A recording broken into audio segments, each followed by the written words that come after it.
My parents forgot my birthday every year and demanded I gave my gaming laptop to my golden brother. So I moved out, but karma hit them hard and now they are begging. Hey Reddit, I don't usually post on here. I just scroll, read drama, and mind my business. But things at home went so sideways, I honestly didn't know where else to drop this. Alright, so I, 16 male, have a sister, 14 female. She had leukemia when she was 6, and for about 5 years, everything in our house revolved around her being sick. And yeah, I get it. She was literally fighting for her life. But what everyone seems to forget is that I was still there. Still a kid, still needed stuff, still wanted birthdays and hugs and someone to show up to my science fair. But nah, I became background noise. Furniture. Most of the time I was either left at home alone or handed off to whoever had time that week. Aunt, grandma, neighbor down the street, didn't matter. As long as I wasn't in the way, they were cool with it. I learned to make cereal for dinner and heat stuff in the microwave by 2nd grade. I stopped asking questions like, when's mom coming home? After a while because nobody answered anyway.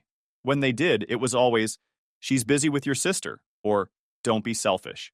You want to know what Christmas looked like? We didn't even do normal gifts. It was all, make it magical for her, just in case. I got a scarf one year. A freaking scarf. My sister got a pony-themed makeup vanity set and an iPad. I didn't even ask for anything big, man. One year I said I wanted this RC car. Nothing wild, just this little $60 one I saw on YouTube. Guess who got it instead? Yup, me. Socks. Again. And don't get me started on birthdays. I think my 11th and 13th were just forgotten. Like straight up, no cake, no happy birthday, nothing. On my 14th, I got a half-hearted cupcake from my aunt because she remembered. My parents didn't even say anything. My dad actually said, "Oh, that was today?" Like, yeah, bro, it's been the same date every year since I was born. They took stuff from me too. Like I had this beanbag chair I was obsessed with. Big gray one they bought me when I was 9. It had memory foam and everything. Couple months after she got diagnosed, it disappeared from my room. I asked, "Where's my chair?" And they said, "Your sister needed it to rest." No discussion, just gone. And every time I had something, a snack from school, a pencil I liked, even a hoodie, it became a question of, can you give it to your sister? Or worse, did you bring something for your sister too? Like I was supposed to be her emotional support donkey or something. I wasn't allowed to just exist without being useful to her happiness. That became my job. Fast forward to last year, she's totally healthy now. School, sleepovers, parties, full normal. But my parents never stopped acting like we were in crisis mode. I'm still the invisible one, the backup, the understudy in a play I didn't audition for. So I started working part-time at this little shop near school, just helping stock shelves and clean stuff. Not a big deal, but it paid something. I didn't blow it on junk. I saved every dollar because I had one goal, buying myself a gaming laptop. Something that was mine, that nobody could take, that I could use to actually feel like a person again. I didn't ask for help, didn't tell them, just worked and saved and waited. My birthday came around in June. My 2 best friends gave me money instead of buying anything, and they came with me to pick it up. It was one of the best days I've had in years. Seriously, that thing was beautiful. I treated it like a newborn baby. I even kept it in the box for a whole day before opening it, because I wanted to savor it. Then last week happened. I got home from school, backpack still on my back, not even 5 steps in the door, and I see my parents and my sister all sitting in the living room, like they were waiting for me. That alone should have been a red flag. My mom goes, "Hey, your sister wants to start playing games with her friends, like computer games." I just nodded. Cool. My dad adds, "We figured since you already have a nice gaming laptop, maybe you could let her use it. It just makes more sense than buying another one." I stood there like, nah, I must have misheard that. Surely this is just bad phrasing. But no, they meant it. They started talking about sharing and being fair. And, don't you want your sister to be happy? And I snapped. I don't mean I said something passive-aggressive. I mean I fully blew up. My voice cracked from yelling. I don't remember every word, but I know I said stuff like, "Oh yeah, she should have it. Why not? Let's just hand her everything I own. She can take my clothes too. Matter of fact, why not my bed? Hers is new. Mine's a crusty old thing from when I was 4. Give her that too. I'll just sleep on the floor. Actually, nah.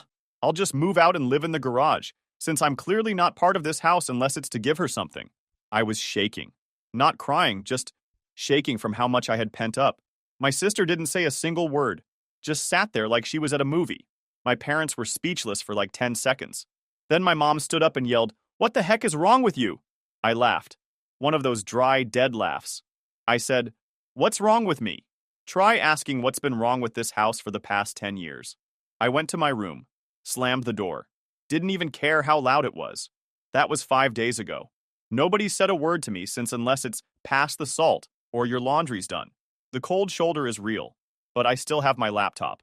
That's probably the only reason I haven't been completely cut off. And honestly, I don't even feel bad about it. Not anymore. I used to think I was the problem. Like maybe I really was just selfish. But after everything, it's clear. They just never saw me. Not unless I was useful to her. And I'm not doing it anymore. I started locking my door. Not just at night, every time I left for school too. Got tired of wondering if they'd sneak in and borrow the laptop while I was gone. My mom told me locking my door was ungrateful.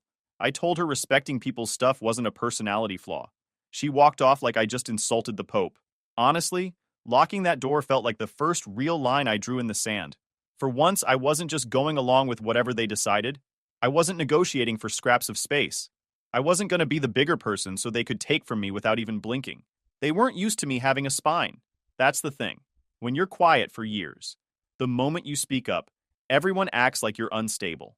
Like you've changed. Nah, I didn't change. I just stopped lying about how pissed off I was. A few days after the cookie stunt, my mom cornered me in the hallway. I was literally just trying to get toothpaste, and she popped out of the laundry room like she'd been waiting. I just think, "You're making this into something it's not," she said, like she was giving some deep wisdom. I stared at her. "You tried to give away something I worked months for." She blinked like that had never crossed her mind before. "Well, your sister just wanted it." "Yeah, I know. Doesn't always understand boundaries," she said, changing it mid-sentence. Like if she softened the words, it would change the meaning. I didn't say anything, just walked past her. And she muttered something like, "You used to be such a sweet boy." Classic. That night I sat at my desk, laptop open, watching YouTube while eating leftover pasta. I stared at the locked door and felt something I hadn't felt in a long time. Control. It was small, yeah, but it was mine. No one barged in. No one took anything. My stuff was where I left it. That shouldn't be rare, but in this house, it is. A week later, my sister knocked on my door. First time she ever knocked. She goes, "Can I come in?" I asked why. She hesitated, then said, "Just want to talk." I opened the door a crack. She stood there, arms crossed, not looking me in the eye. "I didn't know they were going to say that," she said. "About the laptop." I nodded. "Okay." She glanced at the floor. "I didn't ask for it. They just said I should." I nodded again. Then she goes, "Are you mad at me?" I paused. Thought about lying, but I didn't. "I'm mad at everyone," I said. "Including you, yeah. Not because you asked for stuff, but because you never noticed." "Noticed what?" "That you always got what you wanted. Even when it was mine. Even when I said no. You just took it, like that was normal." She didn't answer. Just stood there. Eventually she said, "I didn't think about it." And I was like, "Exactly." She left after that. No dramatic apology. No scene. But for the first time ever, she looked like she got it. At least a little. I'm not saying we're cool now. We're not. But she hasn't tried to touch my stuff since. And when I walk into a room, she doesn't act like I'm just a noise in the background. That's new. At school, people moved on pretty quick. There was a hallway rumor I threw a tantrum over Fortnite, which I honestly found hilarious. Let them believe that. It's way easier than explaining that my parents basically raised me to be a coat rack with feelings. Josh and Malik, still my guys. We started a Minecraft server on weekends just to screw around and build dumb stuff. It's not even about the games. It's about having somewhere to be where I'm not just the other sibling, where nobody's asking me to give something up. I've also started saving again. Not sure for what yet.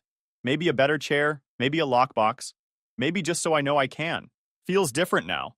Like the money I earn is mine and only mine, and nobody can guilt me into handing it over with a smile. My parents? Still in denial mode. They act like I had some teenage meltdown and now everything's fine.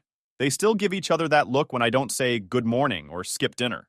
Like I'm the moody one. Like I'm going through some phase. But I'm not in a phase. I'm just not letting them walk over me anymore. That's it. That's all this is. They can either get used to it or keep avoiding me in the kitchen. Either way, I'm good. I've got a laptop they didn't buy, a locked door they can't open, and a few people who actually see me. And for now, that's enough. So a couple weeks after the laptop situation, my aunt decided to throw this big cookout. Supposedly, just a summer get-together. But let's be real. Every family event turns into a show. Everyone comes dressed like they're about to be on the cover of a Target catalog. Plastic smiles, forced stories, and somehow every adult still thinks I'm 10 years old and into Legos. My mom insisted we go. I tried to say no. She hit me with the, "Your grandmother's gonna be there," like that's supposed to guilt trip me into it. I do actually like my grandma, though. She's old school, blunt as hell, and the only one in the family who doesn't baby my sister. So I went, didn't dress up, didn't try. Just threw on a black hoodie, jeans, and headphones around my neck. I could already feel the teenager attitude comments loading up in everyone's heads. We pull into the driveway, and it's already crowded. Kids running around with sticky fingers, uncles yelling at a busted grill, and my cousin Emma showing off her third piercing like she invented rebellion. My mom immediately slipped into her fake happy voice, dragging my sister along like a trophy. The second we stepped in, it started. "Oh, wow, your girl's gotten so big. She looks amazing. And you were so brave, sweetie." Then they saw me. Nod. Quick hey. Back to her. I was already tuning out. Walked over to the edge of the yard where Malik and Josh were. Yeah, I invited them. Didn't even ask my parents. Just told them we were carpooling. They didn't argue. Josh brought chips. Malik brought his usual sarcasm. "Wow," he said, looking around. "So this is where your family stores the passive aggression." We sat on the edge of the deck eating like we were at some weird people zoo. At some point, my cousin Jaden came up and asked if I brought my laptop. Dead serious. "I wanted to show your sister this new multiplayer game I found." I just looked at him and said, "Buy your own laptop, man."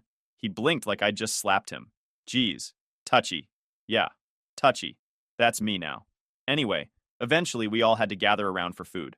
Long plastic table, folding chairs, someone's dog sniffing underfoot. My mom brought this pasta salad she swore she made with love, but definitely bought at Costco. Everyone's trying to make conversation like the past 10 years haven't happened. Then Aunt Denise opens her mouth. "So," she says, smiling at my sister, "are you still doing those cute little arts and crafts videos? I saw the one where you painted your nails like strawberries. Adorable." My sister, of course, laps it up. She's a TikTok pro now. Not hating. She's good at it. But it's just another way she gets the spotlight. Denise turns to me. "And what about you, sweetie? Still playing with those video games?" I just nodded. Not even worth explaining. She kept going. "You should really share that fancy computer with your sister. She's got such a creative mind." Something about that sentence made my hand grip my fork too tight. My mom tried to slide in a joke like, "We've already had that discussion," and then laughed like it was no big deal. Josh, bless him, choked on his soda. Malik leaned back and raised an eyebrow at me like, "You good?" That's when Grandma stepped in. She didn't raise her voice. Just sipped her tea and said, "If it's his computer, then it's his. Don't see what's so complicated about that." Whole table froze for a second. My mom went stiff. Aunt Denise blinked. My sister stayed quiet, which was weirdly refreshing. Grandma kept going. "Boy worked, saved, bought something for himself. That should be respected. I don't recall anyone giving him a dime." I couldn't lie. Hearing that almost made me smile. My dad cleared his throat and muttered something like, "We were just trying to be fair." Grandma shook her head. Fair isn't asking one kid to give up everything every time the other wants something. That's called favoritism. Boom. There it was. Nobody knew what to say after that. The conversation shifted awkwardly to lawn care and vacation plans. But the tension stuck. My mom avoided eye contact with me the rest of the afternoon. My sister went back to filming herself by the flower beds. And my dad just ate like his plate was more interesting than the whole family. After we left, the car was dead silent. Not a word the whole ride home. I watched the trees go by and wondered if Grandma's words actually did anything. Probably not. But still, someone said it. Out loud. In front of everyone. That counted for something. Later that night, I got a text from Grandma. Just said, "Keep speaking up. Quiet boys get trampled." That hit me harder than anything. Because yeah, I was the quiet one. The easy one. The kid who didn't complain while his stuff was taken and his birthdays were forgotten. But not anymore. The next morning, I made eggs and left the pan in the sink. Not out of spite, just not my job to clean everything anymore. My mom saw it and started to say something, but then stopped. Like she remembered what Grandma said. Or maybe she knew I wouldn't just nod and scrub it like usual. Either way, she walked off. Small win, but a win. So school started getting weird. Not because of the laptop thing. That dust mostly settled. People stopped whispering about me screaming over Minecraft and moved on to whatever TikTok drama was trending that week. But something shifted with my sister. Like after the cookout, when Grandma dropped the favoritism nuke in front of everyone, she started acting off. She wasn't throwing tantrums or anything, just quiet, kind of sulky, which, again, isn't her usual. She's the type who floats into a room and expects the whole place to pivot toward her. But now, she wouldn't even look at me at breakfast. She'd scroll through her phone, fake laugh at reels, but not talk. It was eerie, like living with a ghost who still hogs the mirror. And then came the science fair. Every year, our school does this dumb group project thing where siblings can team up if they want to. My sister and I never have, obviously. I always paired with Malik or someone else in class. But this year, they decided to do family collaboration for bonus credit. Teachers think it's wholesome. What it really is? An excuse to dump all the work on one person while the other coasts and gets a grade. I had already partnered with a guy in my chemistry class. We were building this potato battery thing, nothing fancy, just enough to pass. Everything was going fine. Until my science teacher pulled me aside and asked, "Hey, I thought you and your sister might be working together?" I was like, "Nope, we didn't talk about that." He looked confused. "She signed up with you on the list." That's when I realized she signed us both up without saying anything.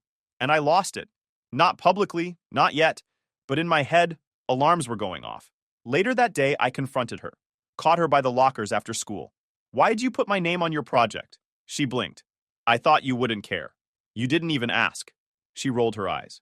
"It's not a big deal. I just needed help setting it up. You're good at that stuff. That line right there? That's the problem. I'm good at that stuff, so I'm expected to just do it. Doesn't matter that I have my own grades, my own life, my own stuff to handle. I'm just a tool in her box. Something to pull out when she needs a good grade or a shiny display board." "No," I said flat out. "I'm not doing it." She scoffed. "Seriously? It's just a board and maybe a diagram. You'd finish it in like an hour." Still not doing it. She stared at me like I'd slapped her. "Why are you being like this?" "Because you didn't ask, and I'm not your backup anymore." She stormed off. Classic. That night, I told my parents, not because I wanted backup, more like I wanted to head off whatever spin she was going to throw at them. I said, "Hey, just letting you know, she put me down as her project partner without asking me. I'm not doing it." My mom barely looked up from her phone. "You're being dramatic again." There it was. Again. I looked at my dad. He just said, "Just help her out. It's not that hard." That's when I said something I probably shouldn't have, but also don't regret. "Y'all are allergic to telling her no, huh?" My mom snapped. "She asked for help, not a kidney." She didn't ask. She assumed. Like always. Then I left the kitchen. No slamming doors this time. Just walked back to my room, locked the door, and started working on my actual project.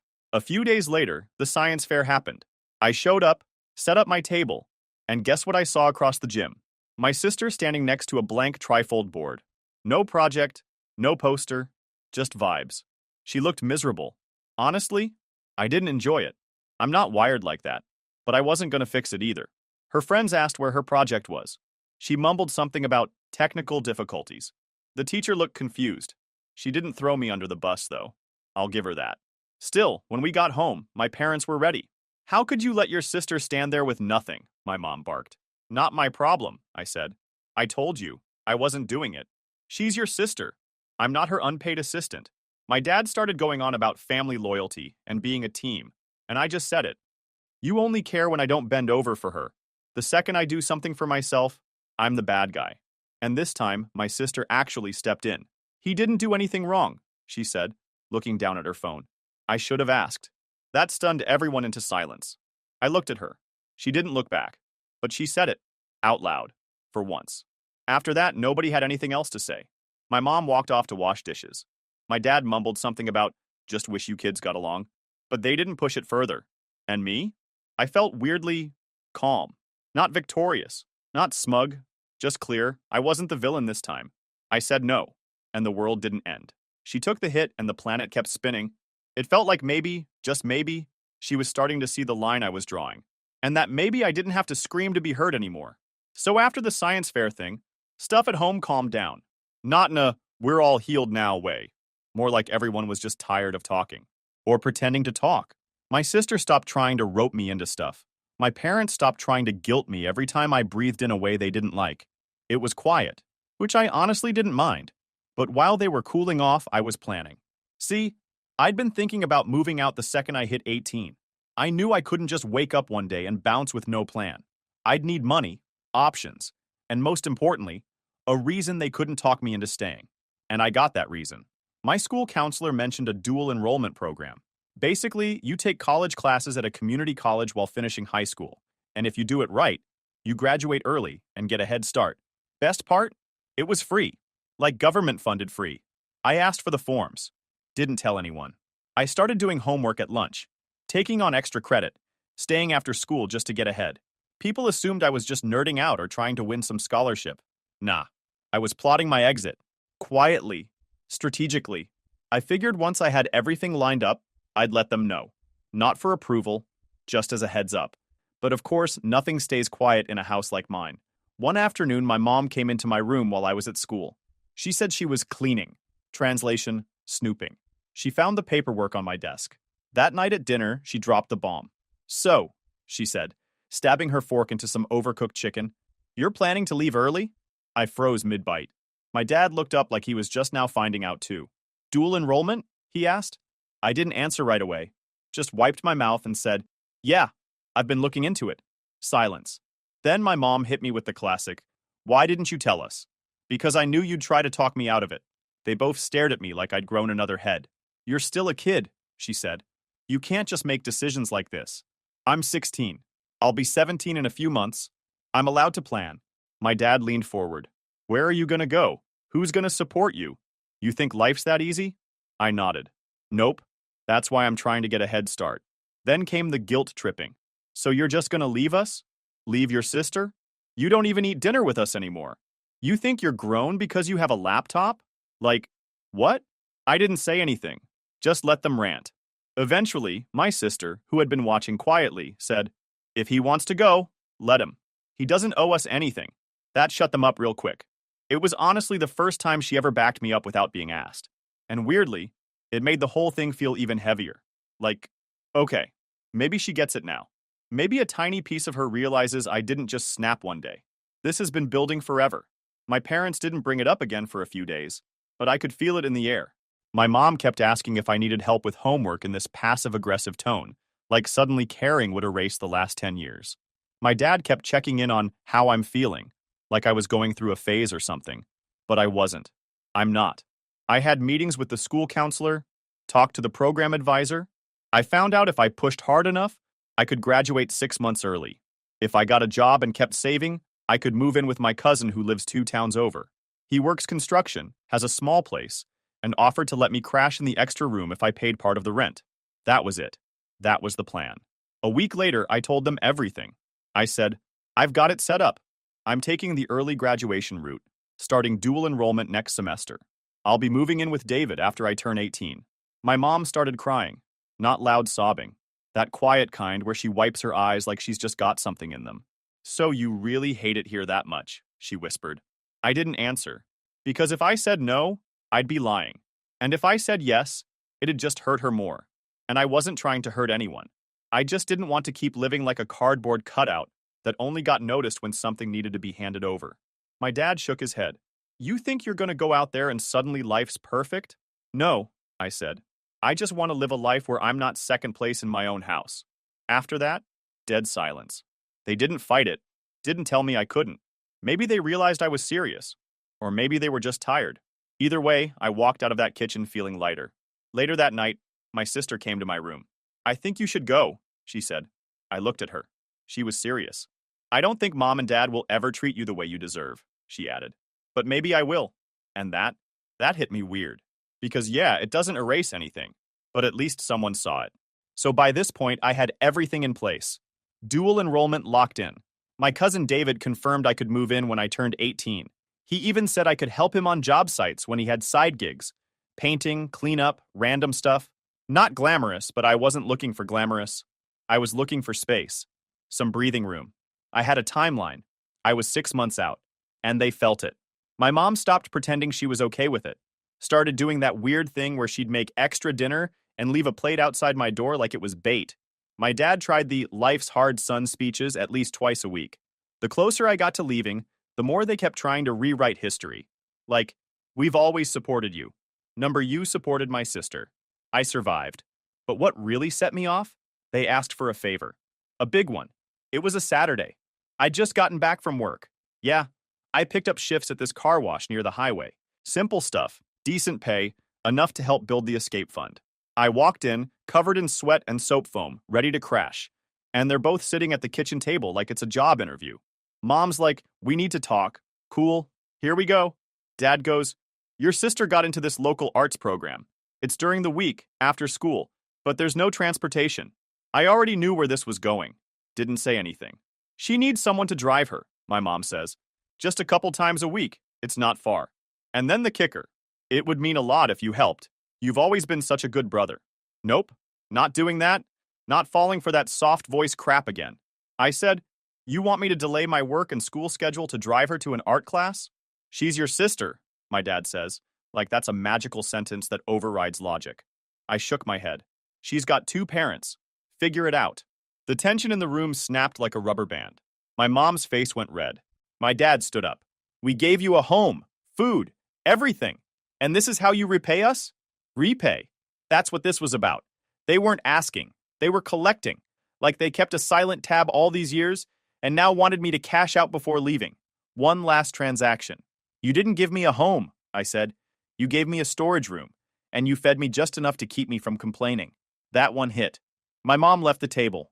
My dad didn't say anything, just stared at the wall like maybe it would back him up. They didn't bring it up again. But that's when the guilt games really kicked in. The house got heavy. I'd walk in, and my mom would be crying quietly in the living room. My dad would sigh louder than usual when I walked by. My sister stayed out of it, or so I thought, until she came to my room one night. Knocked first. Progress. Can I come in? I said yeah. She sat on the floor instead of the bed. I know they're freaking out. I didn't say anything. She kept going. They act like you're abandoning us, but you're not. You're just finally doing something for yourself. That caught me off guard. Not because it was wrong, just I never expected her to say it. She looked up at me and said, I think you should go. I nodded. Then she added, but if it helps, I'll tell them I don't need the rides. I'll say I changed my mind. I blinked. You really gonna do that? She nodded. I've taken enough already. I can get myself there. It was quiet after that. She didn't apologize, not really. But I think that was her way of doing it. And honestly, I respected it. I was never trying to cut her out of my life. I just needed my own lane, my own shot, my own name on something that wasn't hers first. That week, I stopped avoiding dinner. Not because I suddenly felt close to them, but because I didn't want to leave with more silence. I said what I needed to say. Nothing over the top, no big speeches, just facts. I said, I'm not doing this to hurt anyone. I'm doing it because I can't keep living in a place where I don't belong. They didn't respond. My dad nodded. My mom looked at her plate. It was the most honest dinner we'd had in years. Afterward, my sister came into my room again. I hope we still talk when you leave. I looked at her and said, we will if you treat me like a real person. She nodded. That was enough. It happened on a Thursday. Not a big day. Not a dramatic storm or anything poetic like that. Just a normal kind of gray afternoon. I had my stuff packed in 2 duffel bags and a cardboard box taped halfway shut with a roll of Target receipt tape. My cousin David showed up in his dusty Ford Ranger with the busted passenger door and this dumb air freshener that smelled like fake watermelon. He honked once, didn't get out of the truck. It was time. I stood at the front door for a second. Not to soak anything in or get nostalgic. I just wanted to make sure I wasn't forgetting my charger. That's the kind of closure I was working with. My mom came out of the kitchen when she heard me moving. She looked like she wanted to say something, but the words didn't line up right. Her mouth opened, closed, then opened again like she was buffering. You packed already? She asked. I lifted the box a little. Yeah. She looked down at the floor. I washed your hoodie. It's in the dryer. I nodded. Thanks. She didn't hug me. Didn't cry either. I think she used all her tears already. Or maybe she figured if she cried, it'd feel like she was admitting something. And my mom doesn't admit stuff. Not unless it's baked into a casserole. My dad came in from the garage. He looked at the bags, then at me, then back at the bags like he wasn't sure what part he was supposed to focus on. You sure about this? He asked. I nodded. He gave a half smile. Not the warm kind. The tight, awkward dad kind. Well, if it doesn't work out, you know where home is. I almost laughed. Not to be a jerk. It just sounded weird. Home, right? I'd been living in that house for 18 years. And it never really felt like that word fit. But I didn't say that. I just said, I'll be okay. My sister didn't come down. I figured she was waiting for me to stop by her room. I thought about it. For a second, I almost did. But then I figured, if she wants to talk, she's got a phone. And a mouth. She can reach out. I opened the door. The wind smelled like gas and rain and cheap grass seed. David waved from the truck. Let's go, soldier. I tossed the bags in the back, climbed in, and didn't look back. He asked me, You good? I said, Yeah. And I meant it. We drove in silence most of the way. His radio was busted, so the only soundtrack was the rattling AC vent and the occasional, Did you tie that box down? When something slid in the back. When we got to his place, he showed me the room. It was small. Bed against the wall, tiny desk, one window that looked out at a fence. No frills, no posters, just plain. It was perfect. We grabbed burgers that night from this greasy little place that barely passed health inspections. I paid for mine, felt good. Nobody told me what to order. Nobody took a bite and called it theirs. Nobody made me split it to be fair. That first night, I didn't cry. I didn't do some dramatic stare out the window either. I just set up my laptop, plugged it in, and finally exhaled. And man, that felt like breathing for the first time. In the days that followed, I started working more shifts with David. We painted a dentist's office, cleared out a shed for some lady with 5 cats, and power washed the nastiest deck I've ever seen. I went to class, came home, cooked pasta, and passed out by 10. No yelling, no slamming doors, no lectures about being ungrateful.